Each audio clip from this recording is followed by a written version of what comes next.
Oke, sekarang kita lanjutkan lagi dengan Google Classroom ya, Bapak sekalian. Google Classroom prinsipnya hampir sama, prinsipnya hampir sama dengan Edmodo tadi. Kita bisa klikkan di sini classroom.google.com.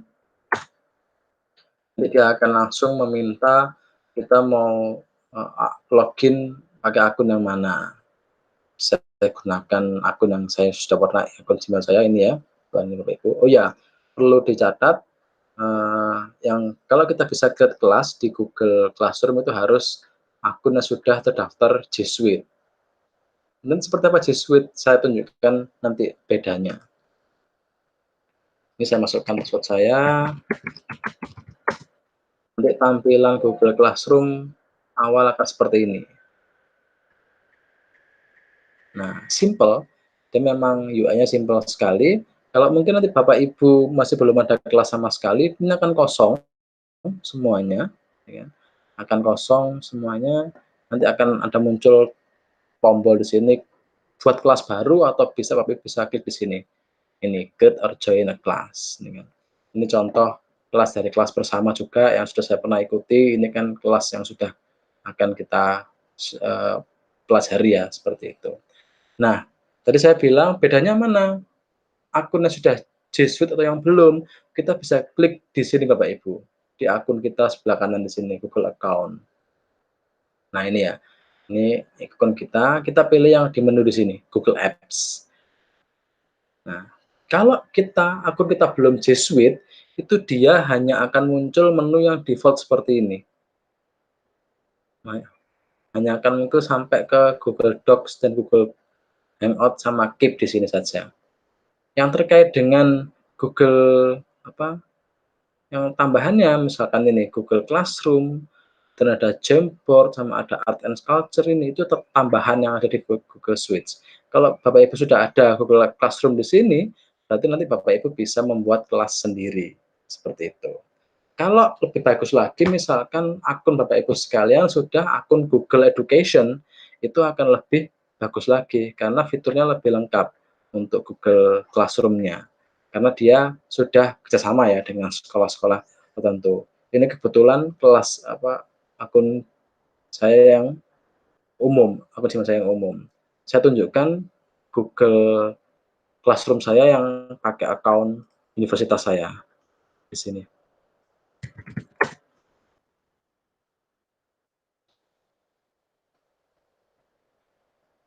Nah, ini tampilannya. Sama, memang dia Google Classroom menekankan tampilan yang simple ya, UI-nya simple sekali seperti ini. Ini daftar kelas saya yang sudah pernah ada. Ini ada juga sama join kelas atau create kelas ya. Nah, ini akun saya yang sudah Google Education. Ada tambahnya banyak Bapak Ibu sekalian ini ya, misalkan ada Google Ads, ada Cloud Search dan sebagainya. Ini dia, ada Microsoft 365 sama ada Cloud Print dan Classroom. Kalau tadi kan yang di akun saya satunya belum ada Microsoft dan Cloud Print ya. Tadi cuma ada Classroom aja. Kalau di sini tadi ada yang lebih lengkap karena ini sudah Google Education. Itu pilihannya, bedanya Bapak Ibu sekalian.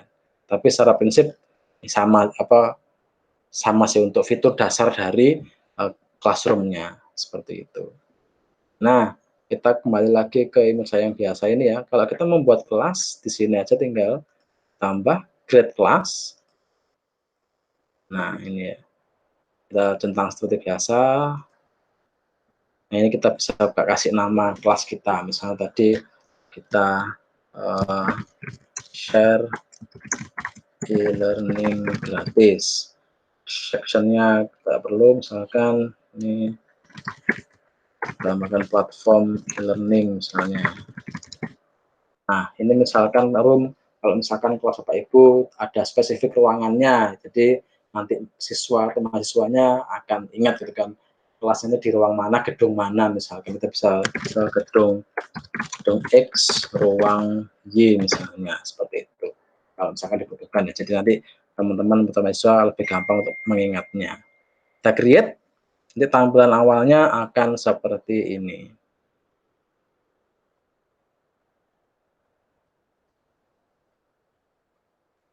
Nah, ini dia. Ini gambarnya default ya, maksudnya dapat dari sana langsung. Kalau kita mau pengen ganti, nggak enak gambarannya, kita ganti aja, kita bisa select theme.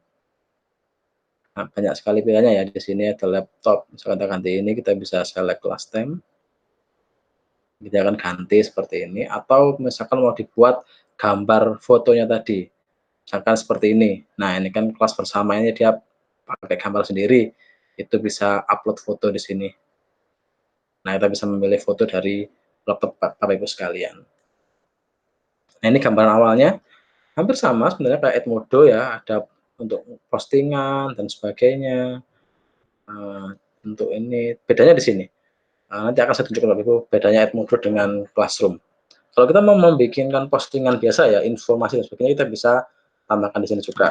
Misalkan pertemuan pertama, misalkan pertemuan pertama. Kita tambahkan juga sama, file bisa, link bisa, Google Drive atau bisa juga.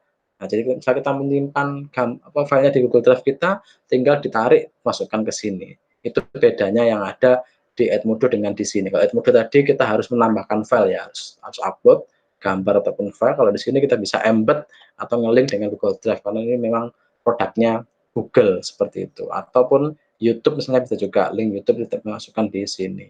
Misalkan tadi saya pengennya adalah file saja, saya ambil filenya, lalu saya pilih tadi lokasinya ada di sini, dia akan uploading, kita upload.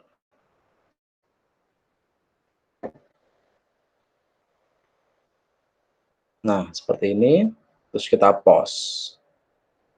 Apakah Classroom bisa schedule seperti Edmodo? Bisa. Ini kita bisa pilih juga kalau mau schedule. Nah, sama kita mau schedule kapan, misalkan besok atau Senin atau kapan, jamnya kapan akan bisa kita schedulekan. Nanti dia akan muncul tepat di jam tersebut di postingan kita. Ya. Kita post saja untuk contohnya di sini biar muncul di halaman kita. Nah, seperti ini ya. Nanti tampilannya seperti ini kalau di Google Classroom. Kalau untuk membuat tugas di Google Classroom, kita harus ngeklik di sini, Classwork. Oh ya, untuk melihat ini ya, melihat apa namanya, untuk meng-share kode kelas kita sebelum kita ke Classwork, sebelum kita ke tugas, ini adalah kode Classroom kita. Nah, ini yang bisa di-share-kan ke siswa kita untuk bisa join. Sama juga mekanismenya, ini di-copy, kita bisa kirimkan, kita share ke semua siswa kita untuk join. Seperti itu. Nah, ini kalau kita mau membuat ini ya, ini ada classwork, ada grade di sini. Pilihannya ada assignment, ada quiz assignment, ada question, sama ada material. Nah, bedanya Bapak Ibu sekalian, kalau di Edmodo dengan di Classroom, kalau di Classroom kita bisa membuat topik. Nah, topik itu kayak apa? Topik itu seperti folder sebenarnya. Di folder, misalnya kita mau membuat folder, kita bagi-bagi nih, saya mau bagi tugas sendiri, materi sendiri gitu ya misalnya. Nah, kita bisa membuat topik tugas. Nah, akan muncul seperti ini. Bisa kita tambahkan lagi, saya mau tambahkan lagi topik materi misalkan. Tambahkan lagi, ya akan muncul lagi. Nanti setiap kita menambahkan materi baru, itu kita bisa assign-kan ke materi atau ke tugas. Misal ini, karena belum ada ya, saya bikin buat baru nih tugasnya. Jadi kayak ada grade, saya get assignment. Nah, ini dia akan muncul Bapak Ibu sekalian petunjuknya ya. Jadi kalau awal-awal itu pasti ada bantuan untuk ini, bisa Bapak Ibu sekalian lihat. Memang ini kelemahannya dia masih menggunakan bahasa Inggris. Nah, nanti yang setelah ini kita akan bahas yang add link dengan yang Kuiper, itu sudah pakai bahasa Indonesia. Kan ini tugas resume pertemuan 1 misalkan. Silahkan merangkum pertemuan 1 dengan format Word maksimal 2 halaman misalnya. Ya, ini kita bisa tambahkan di sini. Ini kita bisa tambahkan, misalkan kita tambahkan apa, dokumennya atau lembar kerjanya dan sebagainya, kita bisa tambahkan file di sini tadi. Belakangan ini itu adalah kita mau share di kelas mana saja, kita bisa share di multiple kelas gitu ya, untuk all student juga bisa. Apakah bisa ini kita memberi tugas ke orang tertentu? Bisa juga. Ini bisa kita klik, nanti dia akan memilihkan studentnya yang mana saja. Tapi ini sepertinya belum nggak bisa karena ini default-nya dimatikan ya, mungkin yang akun yang education bisa. Ini due date-nya, kita bisa pilih kapan harinya, jamnya seperti biasa, kapan juga kita bisa set di sini. Nah ini dia, topiknya kita masukkan ke topik tugas. Sehingga nanti agar ketika dia terpost itu akan masuk ke folder topik tugas tadi. Sehingga nanti ketika student itu mencari lebih mudah, dia nggak perlu lagi scroll sampai ke bawah ya, kayak scroll home-nya Facebook itu nggak perlu, tapi sudah ada topik atau folder tadi. Kalau sudah, kita assign.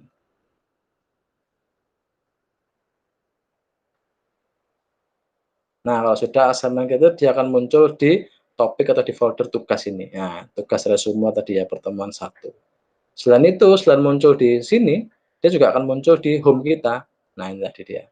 Saya telah membuat new assignment, tugas teman 1 di sini. Kalau ini kita klik, masuknya ke sini tadi.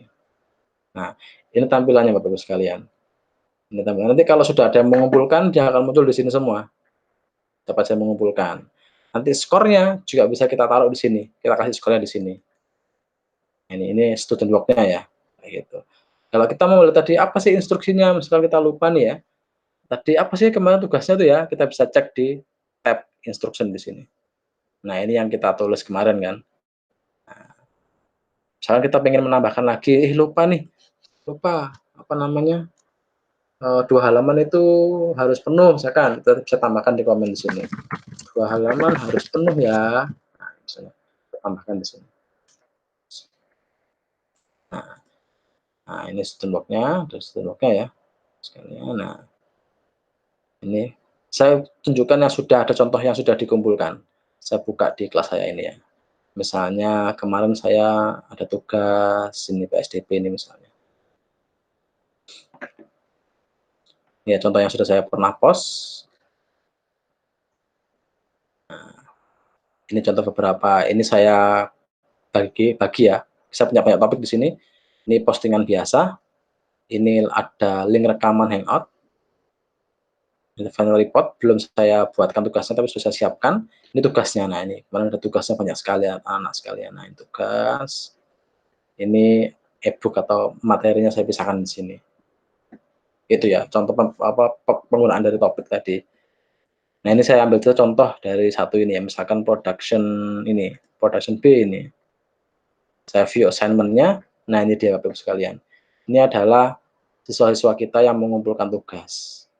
Nah, ini dia. Loh, ini kok ada yang missing, ini kok sudah mengumpulkan. Sama tadi kayak di Edmodo, karena ini kelompokan, jadi yang mengumpulkan hanya perwakilan kelompoknya. Kalau kita ingin melihat apa hasil tugasnya, kita bisa pilih klik yang di sini ya, kanan ini, yang ada dokumennya di sini, atau kita bisa klik yang di namanya di sini. Nah ini adalah dokumennya, kita bisa klik untuk melihat lebih detail. Nah ini dia, kita bisa cek, oh ini kerjaannya, oh ini hasilnya, kita bisa sambil mengoreksi gitu kan. Oh ini kok gak jelas ini ya, kurang tambah apa, kita bisa tambahkan komentar di sini. Kan perbaiki bagian sub halaman apa misalkan halaman 3 misalnya. Bisa kita post nanti muncul di mereka. Kalau kita sudah yakin hasilnya, kita bisa tambahkan nilai di sini. Nah ini ya, auto 100, kita kasih nilai 75 misalnya. Ini Bapak sekalian. Ya ini contohnya. Atau kita juga bisa memberikan nilai selain di sini tadi, kita bisa langsung memberikan nilai di sini. Nilai. Atau di sini juga bisa langsung. Nah, 75. 75 di sini misalnya.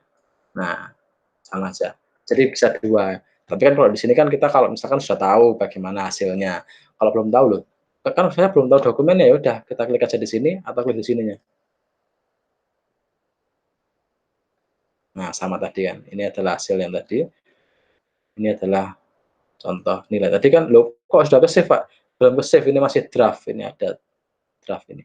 Kalau kita mau nilai ini kita sampaikan ke mahasiswa, siswa kita biar tahu berapa nilai mereka, kita bisa klik return di sini. Klik di return ini, dia akan muncul ke akunnya siswa. Begitu Bapak Ibu sekalian, contoh dari, membuat tugas di dalam, itu ya, apa namanya, classroom. Kalau kita mau kembali lagi ke halaman kelas kita, bisa klik di sini. Nah, PSDB di sini. Kalau kita mau kembali ke saya mau kembali ke halaman utama yang kelas kita keseluruhan, di mana kliknya? Kita bisa klik di sini. Menu paling kiri ini, kita klik, kita pilih yang classes. Atau kita bisa pilih yang salah satu dari sini. Nah, ini list dari kelas kita ada muncul di sini semua nanti. Classes di sini. Nah, akan kembali seperti semula di sini. Itu Bapak Ibu sekalian, contohnya. Nanti kita akan coba juga bikin kuisnya. Nah, setelah ini ya, di postingan selanjutnya untuk membuat kuis di Classroom.